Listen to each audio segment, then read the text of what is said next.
Alright guys, I'm here to do another mechanics job. So this is a 1995 f800 with the Cummins and Allison transmission, and it's looking like we got a leak in the water pump. And what caused this to happen was the fan, which I already took off, wore out, and we were using it for the company, and someone didn't realize that the fan wasn't working properly, and the motor got a little too hot, and it blew out the seal on the water pump. You can see it's leaking out pretty bad. So it's all cooled down, and I just filled it up with water to find the leak. So let me show you. What do you think? You think they're gonna take it? So this is the fan. So you can see right there where it's leaking down. It looks like it's on.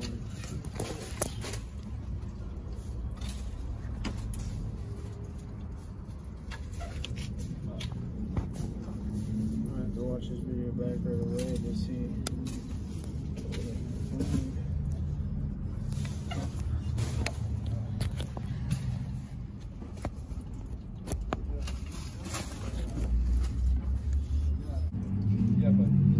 I just got it out. It's a really simple design. I guess a lot of people know about Cummins motors. They understand this. It's pretty easy. So I think what happened was they probably had some kind of release valve here. Not really a release valve, but some kind of the weakest point in the water pump, and this is where it was leaking out of, this hole right here. So it's probably something to do with casting or something or whatnot, but inside here there's a shaft, and then there's some seals, and I'm sure it's getting through that shaft and coming out the seal. But the root problem was this. So this fan doesn't actually have enough pressure on this. So when this is spinning really fast with the motor, it's supposed to engage this fan depending on the heat. So when this starts to heat up inside here, it will engage the fan, and then if it's cool, it won't engage it. But it's broken, so it actually never engages.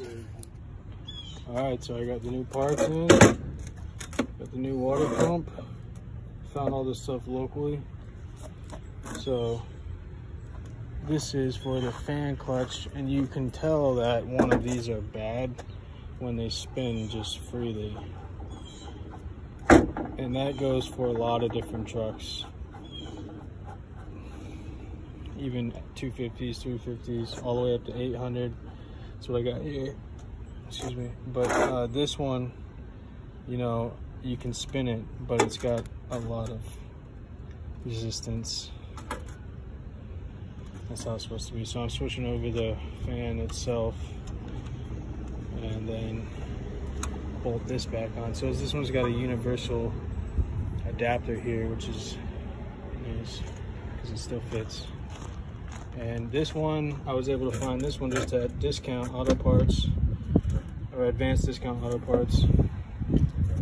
Just a regular 5.9 Cummins diesel motor.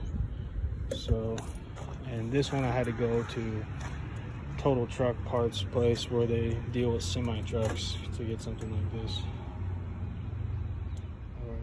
So just took this off.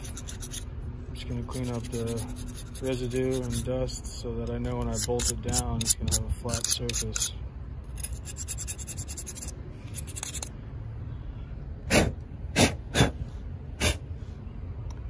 Doesn't gotta be perfect, it just has to be flat.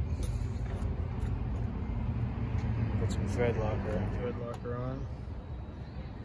Just a little dab is good.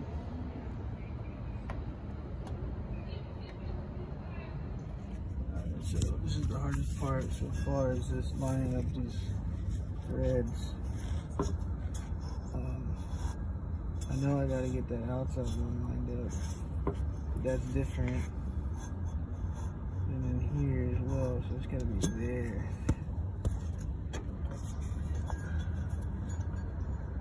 And then I gotta rotate. I put a notch here it'll rotate this notch to that hole. Then I can bolt it on. So the stock bolts wouldn't fit with that adapter, so I actually had to grind this ring down on the nut just enough so that it'll fit past and actually bolt down. That's the only difference.